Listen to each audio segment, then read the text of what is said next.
Hi, DeMeco. How much different do the Packers look to you now than obviously Week 3 was a long time ago than when you saw them back then, and in what ways? Well, I don't think they look much different. They're a well-oiled machine. Those guys are they're very efficient in what they do. That when it comes to running the ball and also throwing the ball, they're just a very efficient offense who takes care of the ball and just present tough challenges at all their spots at the wide receiver position, the running back position, the O line is getting back healthy. So definitely a good team we're going against here. Good challenge for us. D'Amico, I assume whether it's man or zone, you'd rather not have just one guy in the general area of Devontae Adams. How hard is it to accomplish that goal without compromising, the defense in other areas, particularly against the quarterback like Aaron Rodgers? Yeah, they make it difficult because they do a great job of moving Devontae around. He doesn't stay at one spot. He can move into the slot. He can play outside, so he's all over the place. We know that he's the top guy. He to me is the one of the best receivers in the NFL. Just with his ability, man, he can make plays all over the field. So we have to have eyes on him. We have to be aware of where he is at all times. We also have to let the defense just work for us. And it comes down to it, guys, you're in man coverage or in zone coverage, whatever it may be, somebody's going to be matched up and somebody has to go make a play when the ball is up in the air. And that's what it's going to come down to. Can we go make a play? Hi, D'Amico. The week 3 game, AJ Dillon didn't get as many carries as it seems that he has been getting more lately. What kind of challenge does having to tackle a 250-pounder in this day and age, especially in cold weather, present your defense? Yeah, it's he's been getting better throughout the year. I can see his carries increasing, and you see him running the ball much better.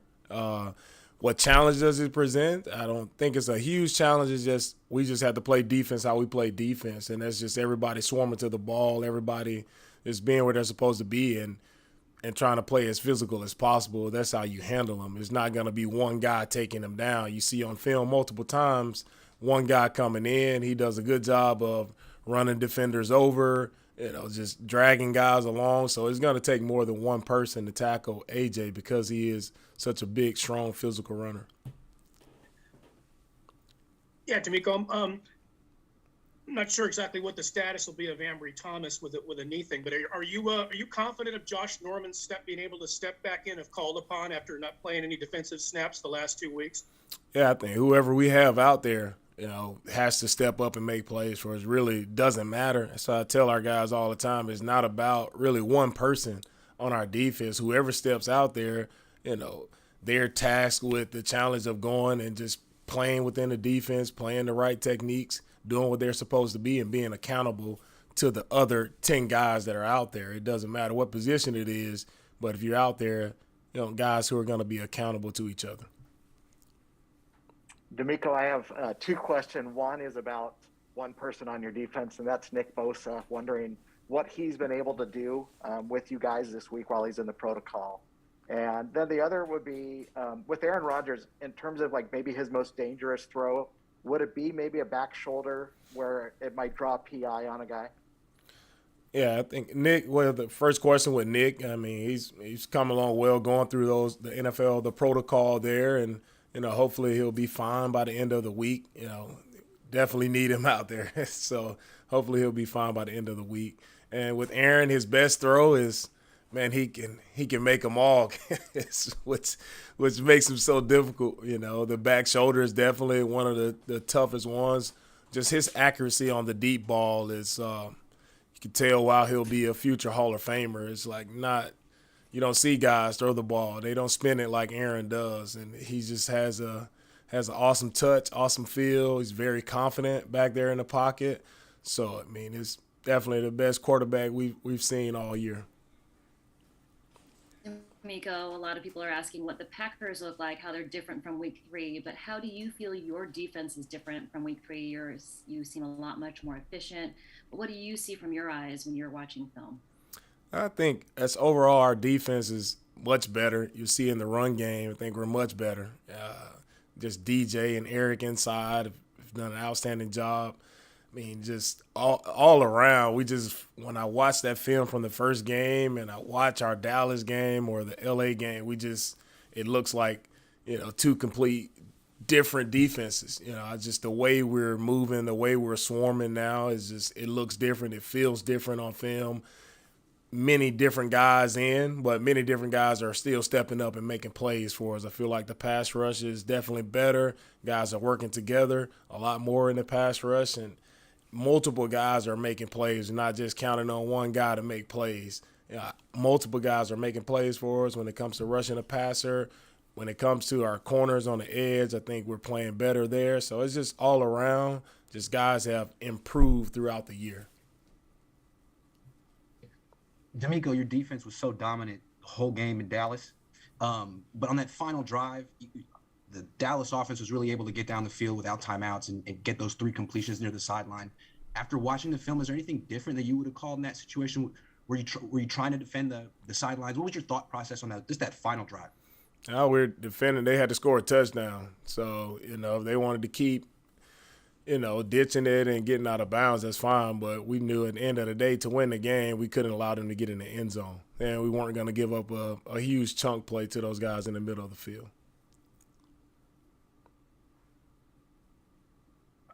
DeMeco, I assume you've reviewed the Week 3 game against Green Bay. What emotions were stirred when you had to review the last 2 completions Rodgers had in that game? I mean, that's, again, incredible throws by him. And you see why he's the best quarterback, one of the best quarterbacks in the NFL. Very great throws by him, but also you just see where we can be better defensively in those situations as well. And I think we are better, much better defense than we were then. So, Week 3 seems like so long ago, right? So long ago, but I'm happy for Week 3. I'm really very happy for Week 3. I think it's definitely a pivotal moment in our season, just defensively, just for guys just making the turnaround and really, really changing. You take a heartbreaking loss like that, the plays that we could have made defensively in that game. You go back, we had multiple opportunities to make plays to help our team win that game, and defensively feel like we did not help our team win that game when the offense went down and scored to put us in position to win the game. So defensively, just feel like guys have owned it more to where we have to put the team on our back to be better in those situations and to make plays when it comes time for us to make plays. Amigo, it's been reported that you have an interview with the Vikings today. First of all, is that coming after this? And then have you asked Robert Saleh just about that process, gotten any advice from him or anyone else? Yeah, interview with the Vikings, we'll handle that, the next couple of days we'll get that handled. But main focus right now for me, man, is just all on the Packers. And that's where I am right now. It's just all on the Packers and how can we play our best versus the Packers to get a win.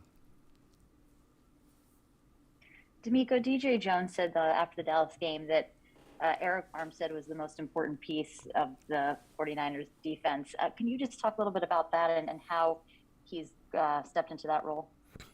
Yeah, I mean, I love that DJ says that about Eric, but I think I spoke about it before where Eric is just his unselfish move going inside, when he's been a defensive end for us so long, but him to move inside and to not be as comfortable inside with the technique, but to see him just continue to work it, continue to focus on the small details of playing 3 technique or 2-eye and continue to get better at it. And now to see him over the past couple weeks just really dominate inside, it's awesome to watch. It's awesome to see a guy like Eric, step in and step up for our defense. When we needed him most, he stepped up the biggest for us.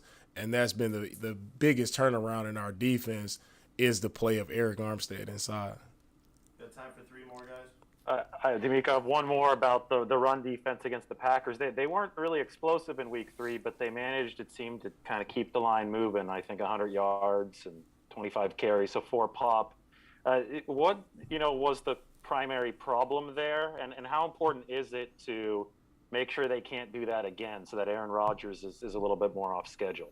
Yeah, we definitely have to tackle better. We gave up too much leaky yardage, and I'm showing the guys the film like we tackle a guy, we got a body on him at 2 yards, and a run that should be 2 yards, it ends up going for 6 yards.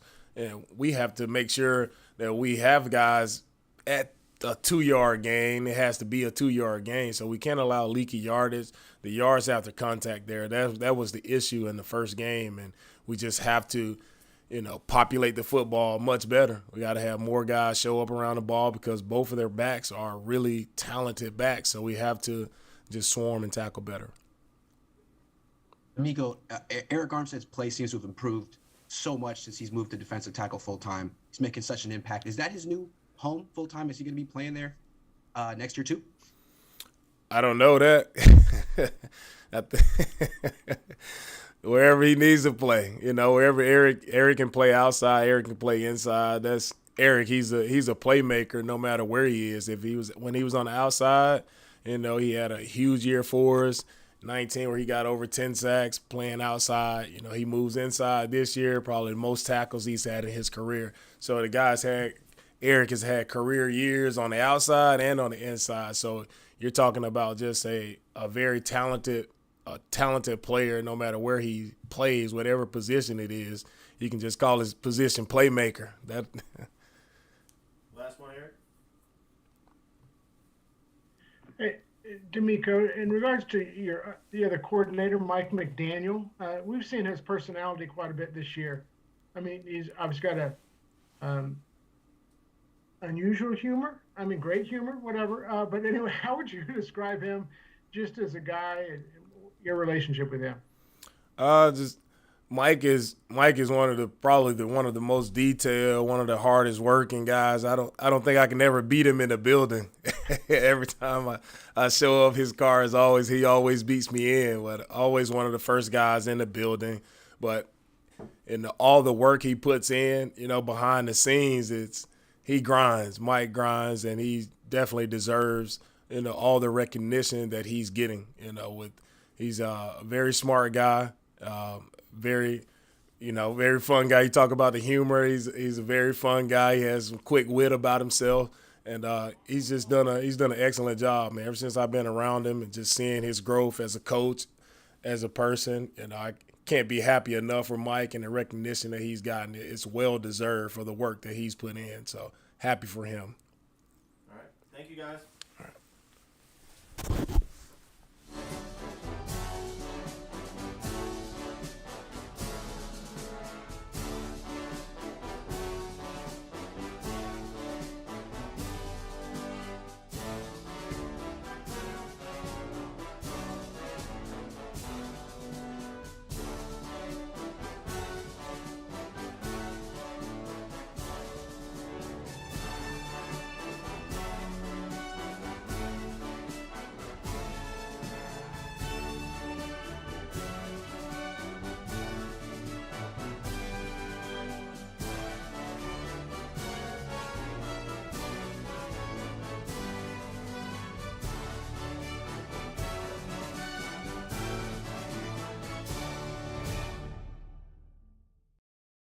You guys got Coach McDaniel here for you?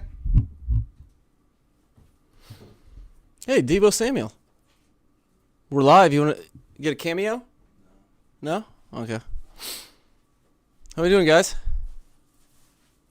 Hey, Mike. How's it going? Great, bud. I wanted to ask you, when you, you're often, serious and talking football with us, but you also are not afraid to, show your personality and humor. I don't know if you had felt like this was any sort of decision you made, but, when you started to talk to us, this season for the first time, was it like, hey, I'm just going to be myself? Because it seems like you could have opted for a little more conservative approach. All I heard when you just said that was that you think that I'm funny. Hilarious. That's all I heard. No, I think we have a lot of support. There's a lot of people I've worked with that have experience in doing press conferences, and then our PR department is top of the line.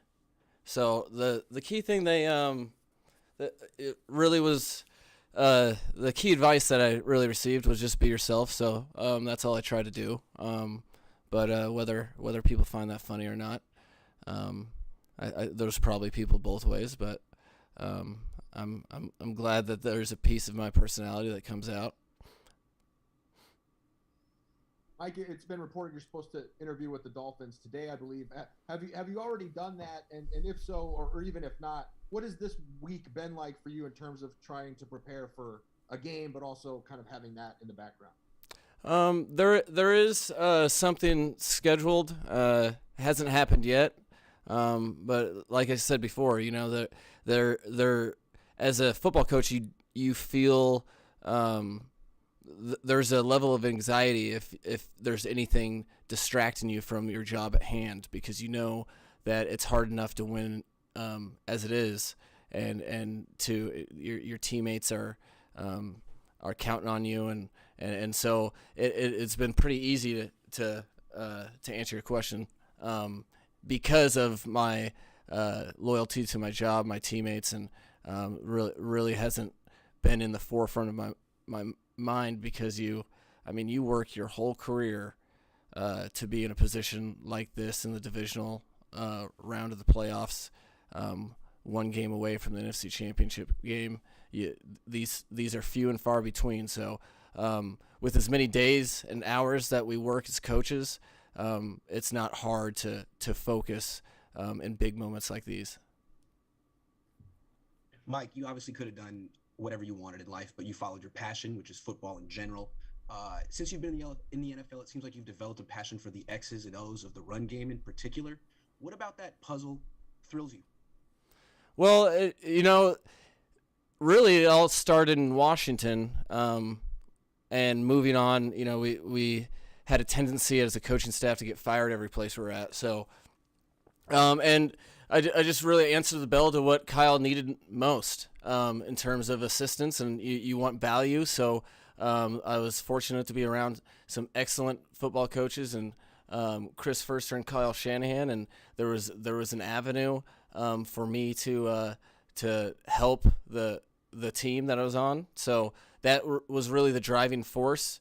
But really, it's I was a receiver coach before this, and football in general.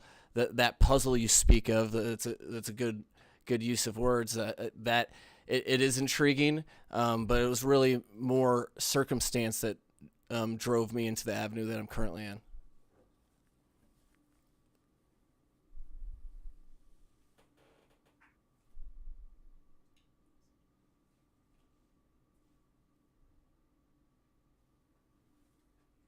Guess that question was a tough follow-up. After you're a tough guy to follow, because nobody wants to ask a question now. It was a tough follow, but I'll do my best. Piggybacking on Eric's question, actually from earlier, do you use sense of humor in your coaching? Is that part of your coaching style, and has it helped you just relate to players over the years? Well, I think early in my career, when I first started working with Kyle in Houston, one of the things that stood out to me when he was giving me advice when we first started working together was that it is extremely important to be authentic. The bottom line is players want to succeed as much, if not more, than coaches. They're living their dream, and if you can show them that you're a tool in realizing their dream, that's all they want. So you're authentic, honest, and you work hard to make players better, aka coaching. That's all that's required of the position in our chosen field, and that's really what I focus on. Is that players and people that I work with, that they know what they see is what they get.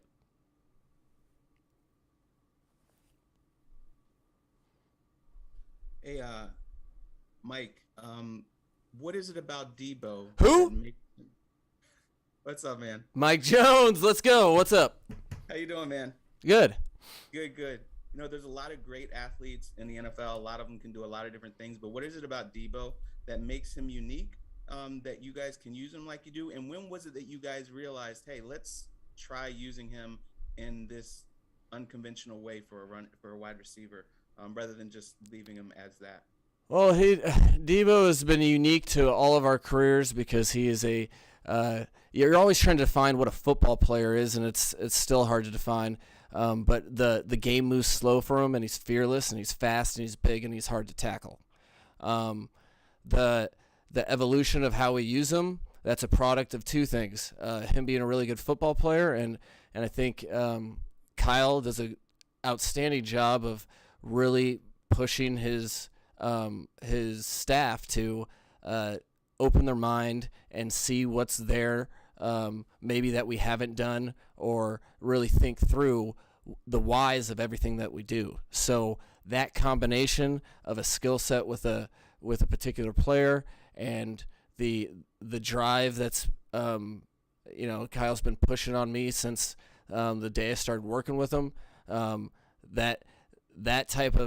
Those type of things end up getting or rendering the results that you guys are seeing from a whole staff perspective. We're all committed to utilizing our players the best way we can, and every person on the offensive staff contributes in that direction. It takes a village to do things that maybe haven't been necessarily done with specific players. This is also another Deebo question, kind of related to that. Just thinking about the touchdown run where, it's slow developing and it looks like nothing there, and then all of a sudden he's just cut back and he's basically in the end zone. How much of that is coaching in terms of being patient? How much is it just Deebo being able to identify those cutback lanes? And then do you almost look to create plays where he has more time to sort of survey the field because of his vision? No, so on that particular play, as coaches, we said score. No, it is really cool to watch him play. It changes kind of your job description a little bit to where you're trying to give a guy opportunities and not necessarily thinking exactly about defining stuff, more abstract about, hey, how do we get the ball with space? So that is a unique thing that we've kind of grown into. But Deebo would make any coach look great. I've been doing this for a long time, and I've never, ever, ever been around a football player that called his own shot. I get in basketball, but when you're playing 22 people are on the field, 11 of them are trying to tackle you is with every ounce of being that they have, and you just say, hey, give me the ball. I'm gonna put the ball in the box, and for him to do it, that was a special moment that only a special player could accomplish. When you're looking back at that first Green Bay game, I asked DeMeco Ryans, how much, as a self-assessment, have you evolved from that point? So the same thing for you. Deebo had 2 carries for 0 yards in that game. How much has the growth been from week 3 to now? Yeah, see, we don't seem that smart now, do we?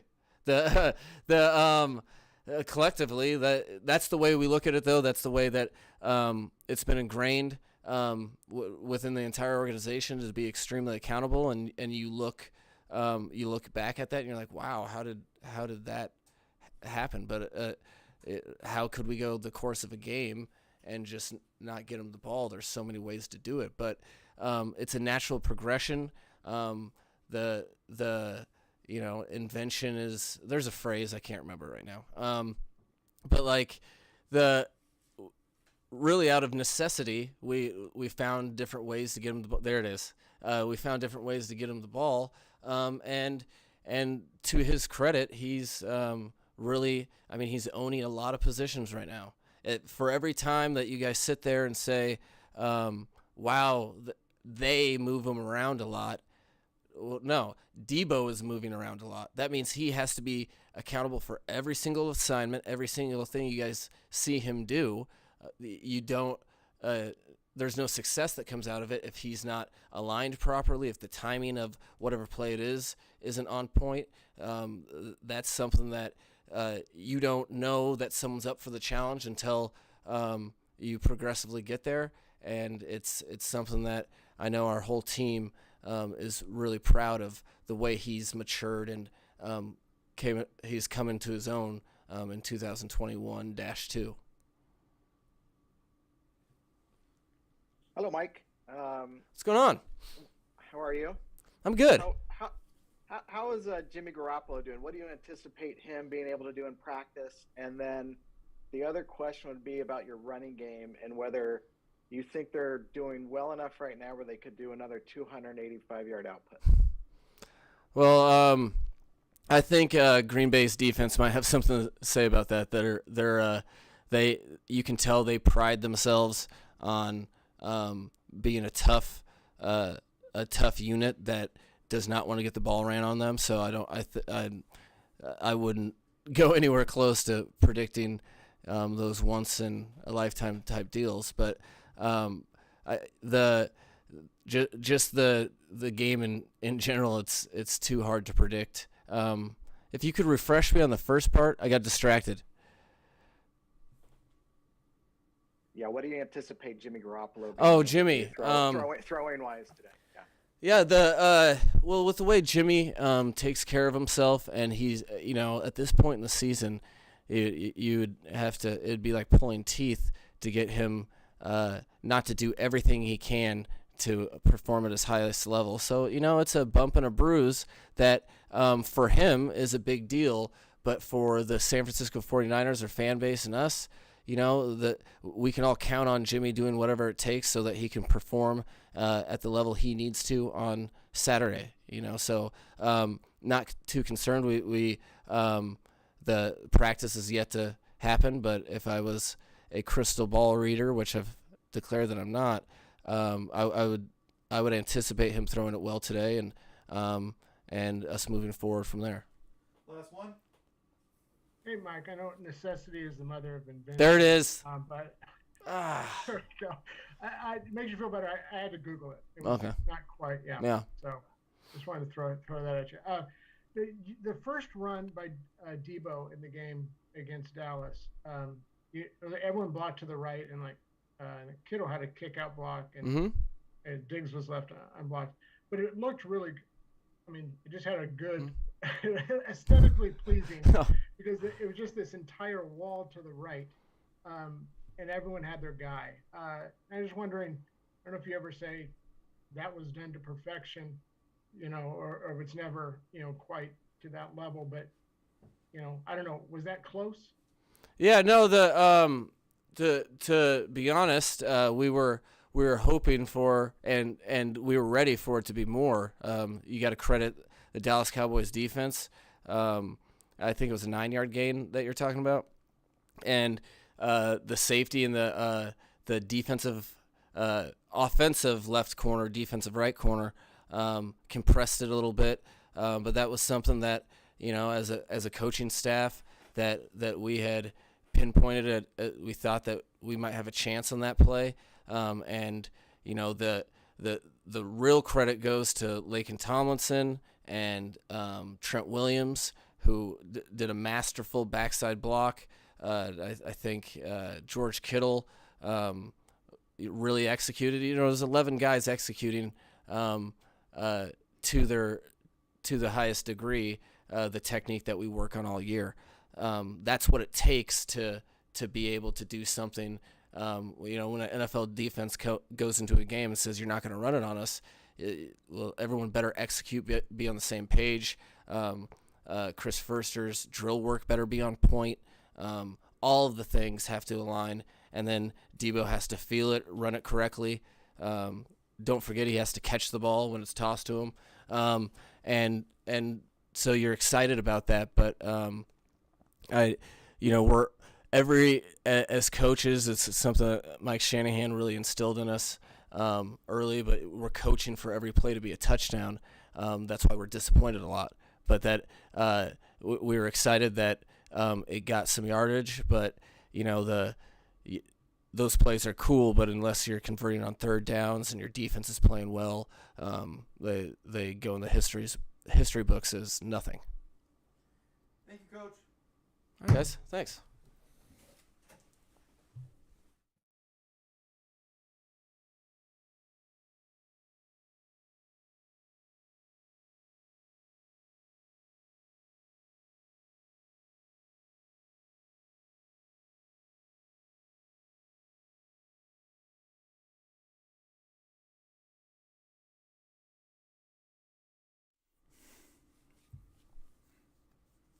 we have Charles for you.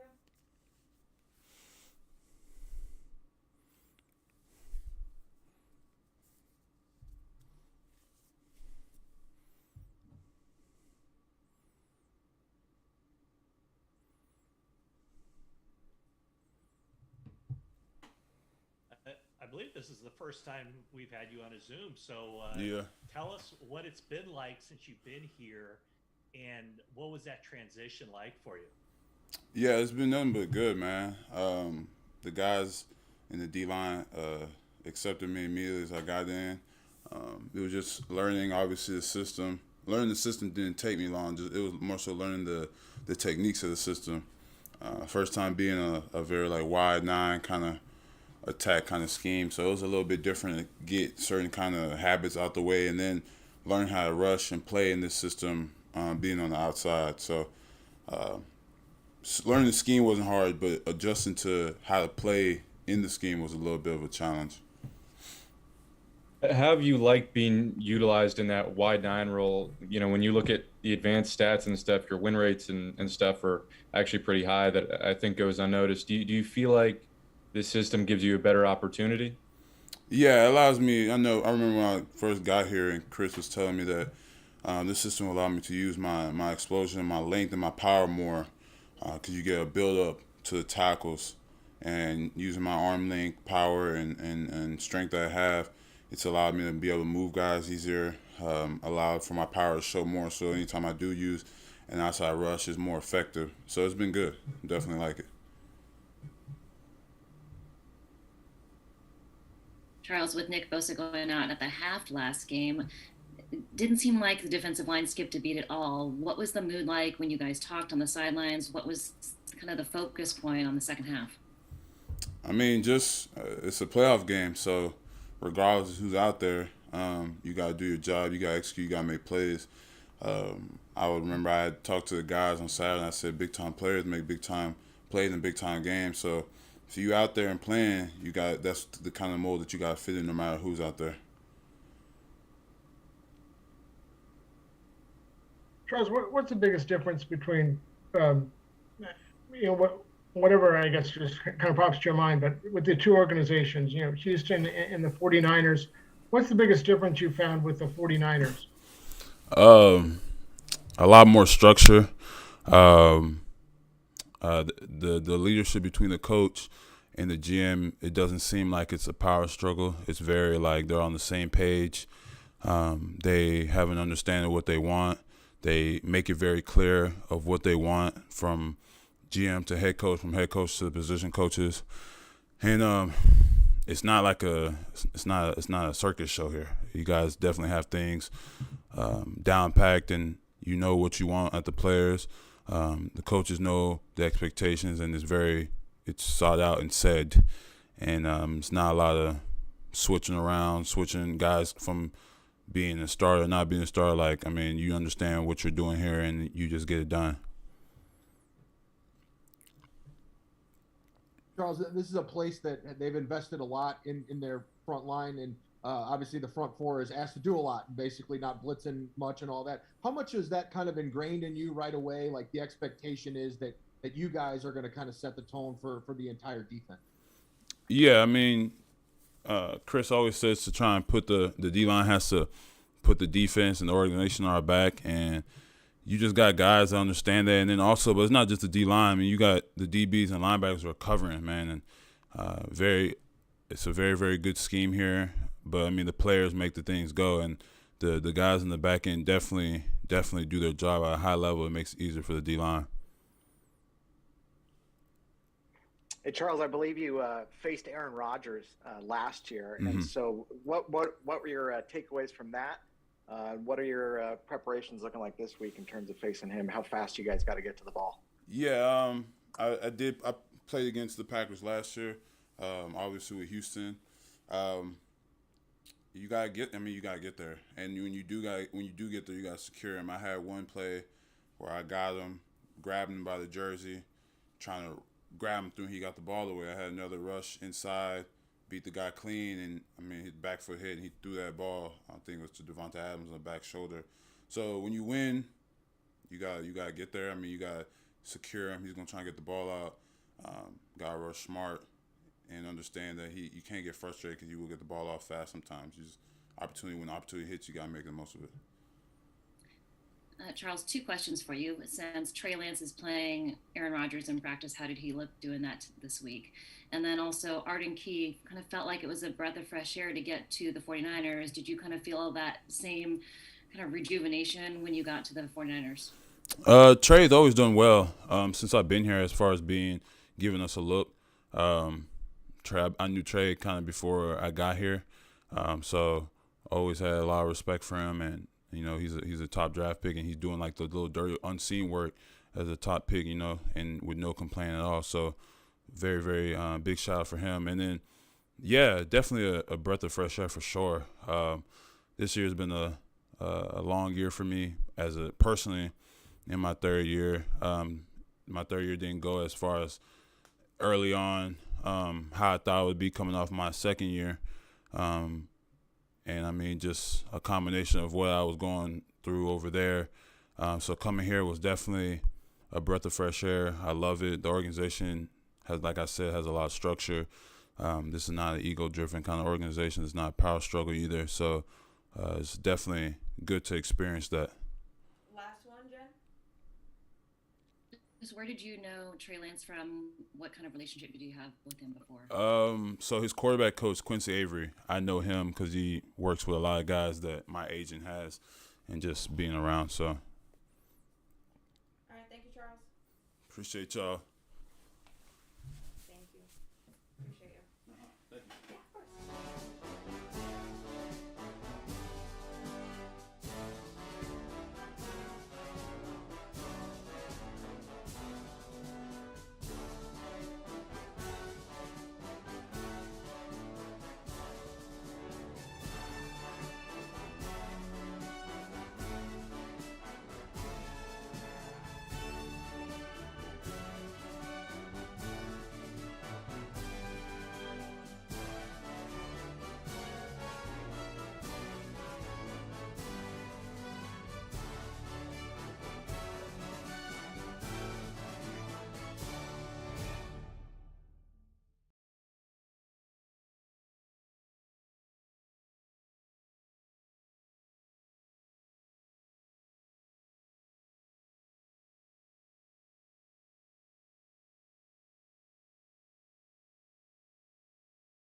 We got Brandon here.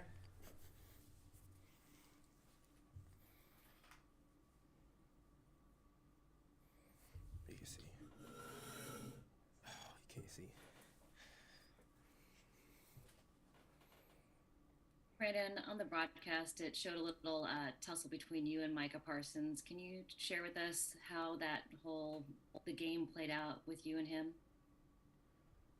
I mean, just two football players wanting to win a game.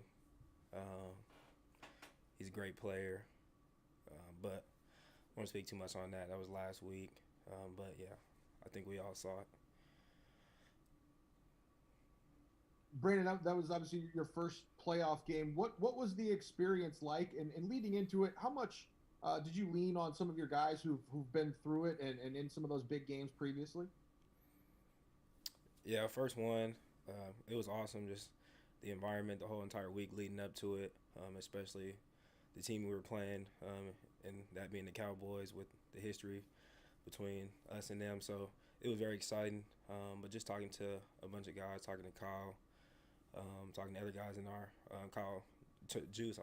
Juice, other guys who played in those games, but just telling me it's another game, but just worth everything. So not too much had to be said. It was exciting. It was easy to wake up for, easy to wake up throughout the week, and even more so this week. Brennan, Mike McDaniel's, talked about the importance of just explaining things to you guys so that way, it's not just telling you to do something, like, the reason behind it. How important is it to have like a coaching staff that makes it clear, like, hey, this is why you're blocking, gives you sort of the insight behind it? What is that sort of like? I think that's been huge, especially this year. It's been a lot different out there, and going to get your assignment done, but also knowing the reason behind it for why your job is what it is, what you need to do, them telling you what you need to get done and why you need to get it done. So it just makes it a lot easier playing the game for each other. It makes it easier for you to get people open. It makes it easier for you to help out your teammates when you know exactly what they're doing and what you're doing your assignment for. And obviously the week 3 game was a very different time for you and for the team. When you look back at that game and the strides you've made over the season, what stands out to you the most? A lot. We watched that game. I've watched that game over. But just the difference between, because I think I watched the Sunday's game, or the Dallas game on Sunday, and then I watched the Packers game from week 3 on Monday. And just everybody across the board, just myself, I feel like I was watching the strides, just everything just feels a lot different, looks a lot different. The whole entire unit, offensive unit, just looks a lot better. We all move as one, and just the growth has been crazy just to watch. But we know that we weren't the team that we are now in week 3. But at the same time, we also understand that we have to play that way on Saturday. So. Yeah. Hey, Brandon.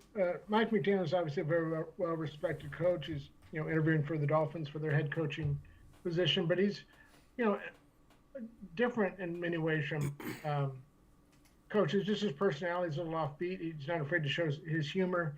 Is he like that with you guys? And I guess, how would you describe him, just as a guy?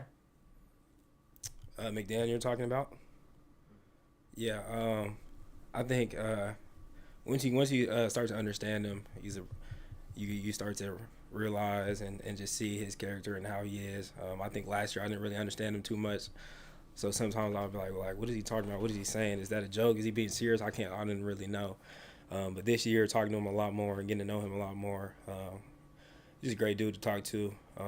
Somebody I really trust, somebody I enjoy talking to. Do these last 3 for Brandon? A lot's changed for you guys, obviously, since week 3. What have you seen differently that the Packers might be doing defensively since that game? Well, we know who they are on defense. We know, we talked about them being a little bit of a mix between LA and Dallas. We're going to get some looks that we've got in the past 2 weeks. So I think it's more about us and how we, in our room, how we run, and not even just our room, just the offense in general, just everybody being on their keys, knowing exactly what to do, and just moving as one. So, like I said, I feel like it's more us than them. And if we do that, I feel like we'll be in great shape. Yeah, Brandon, of all the positions on the field, wide receiver would seem to be the toughest one to play in bitter cold. So I'm curious as to your experience with that. I don't know. I imagine there was a lot of it at Arizona State, but how do you plan to combat it? Will you wear gloves? I mean, what's your strategy in playing in cold weather? Well, I mean, before I went to Arizona State, I played football in Reno, Nevada. So at the end of the day, we got to put the ball down and play football. We'll go out there, whether we're not sure exactly what the weather's going to be, whether we have to change the cleats, change out certain things. But we're just going out there expecting to play a football game, and we'll go from there. However the weather acts, however we need to go about it, we'll just adjust and go from there. But right now, we're just expecting to go down there and play a football game. We know we know it's going to be cold, but other than that, it's still football that needs to be played on Saturday. Brandon, you talked about the environment, how cool it was in Dallas, and just going into the playoffs. What are you expecting to be playing a playoff game in Lambeau? What that atmosphere is going to be like? And have you ever been awestruck going into a stadium and just kind of pinching yourself? Well, it's going to be awesome. Talking to Wes earlier in the week, he just talks about just even the history that we have with this team too as well. So we're going over to their to a historic stadium, playing them on Saturday night, a playoff game at Lambeau versus the Packers, Aaron Rodgers, all of them. So we already know what type of game that's going to be. The atmosphere is going to be very exciting. But like I said, it's football. I haven't walked into a stadium yet where I've been struck. But I do look around and just take it all in and just get excited and just stand where my feet are and just look around and just enjoy it and then go play football. Thank you, guys. Thank you.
George will be our last one today.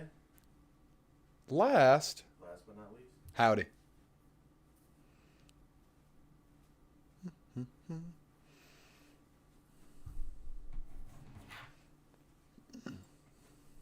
Hey, George, this might be a stupid question, but there are no stupid questions, right? We're going to find out. There we go. The fact that you got, I mean, it would seem to me perhaps a game you've got a kind of a banged up quarterback and a rookie backup, and you might want to lean on the ground game. It's not the first time we've kind of been in this situation before. I'm sure the Packers have an idea of that, but it seems like the multiplicity of your guys' run game allows you to still have success when they know you're going to run. They just don't know how you're going to run. Is that accurate? Huh. It's quite the question from the UPS guy. Wow. I think our coaches do a fantastic job with our run game. We do a whole bunch of stuff. We attack defenses in a bunch of different ways, whether it's with tight ends, wide receivers, fullbacks, running backs. Everybody has a chance to carry the ball. And just the way that they set them up, all of our runs kind of set up each other with all the motions and the stuff to distract the linebackers, the DBs. But, it allows us to run the ball against looks that maybe it's not a favorable, look to run against. And we've been doing it, I feel like ever since, we've been here since 2017. And the run game just continually evolves and evolves and evolves. And I think it's at a spot right now where we can kind of run against anything. And that's kind of what our goal is, which I appreciate. This will also test the limits of stupid questions or not. But following up on that, you mentioned being able to run against different looks. The Packers, at least statistically, have lighter boxes than most teams in the league. What are the challenges or differences in running against teams that maybe put 8 up there against you guys, or maybe just 6, as the Packers seem to do often? The challenges? Different about it.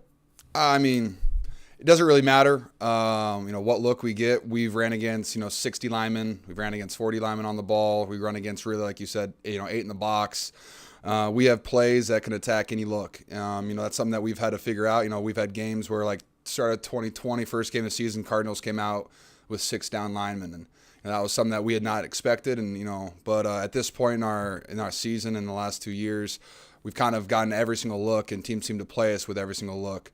And so that's kind of what we prep for every single week. So we have a team that can run a vast amount of plays against a vast, basically against any look. And that's why we're so efficient at our run game, because we practice against all the looks so that when we get them, we're not really surprised. We can play fast, we can play physical, and then we give our best players the ball to run with, and they find the openings. And, that's how we score all those touchdowns. We get all those yards after contact. It's because we practice against so many looks all the time. And that's just kind of a shout out to our coaches for giving us those looks.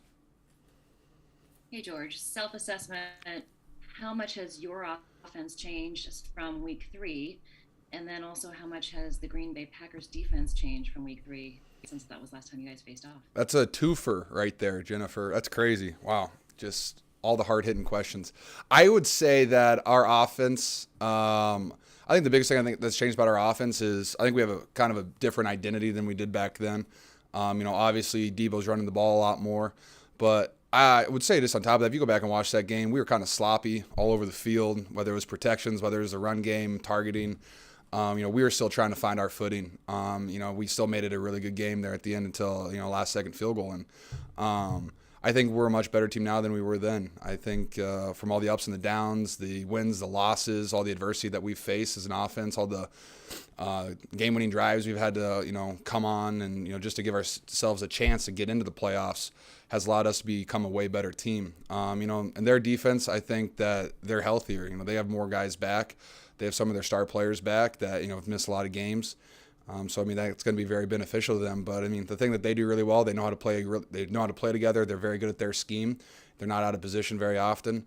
And they're a physical defense too. And they're used to playing in Lambeau, whether it's December, January. They're used to playing there, and I don't know if that really gives them advantage over us, because weather's weather. Unless it's like a rainstorm like it was against Indianapolis, I don't know how much the cold's going to affect it that much, other than just being cold. So looking forward to that, but it's going to be a very fun game to go against them. Speaking of the cold, and I apologize, but as someone who played a lot of football in Iowa, do you have any tips that you give your teammates on ways to kind of forget about the cold or not make it as big a deal as everyone's making it? I've played in some really cold games before. I think the coldest one we played was like minus 28 degrees with wind chill. That was really fun. My key to staying warm is just to play a lot of snaps, and so you keep your blood going. The heated seats and the heaters on the sideline are probably really nice. But hey, it's football. You can't really use the cold as an excuse. You just got to go out there and perform at a high level. I think it's just going to be really fun. It's just a little bit more adversity for us to try to battle through.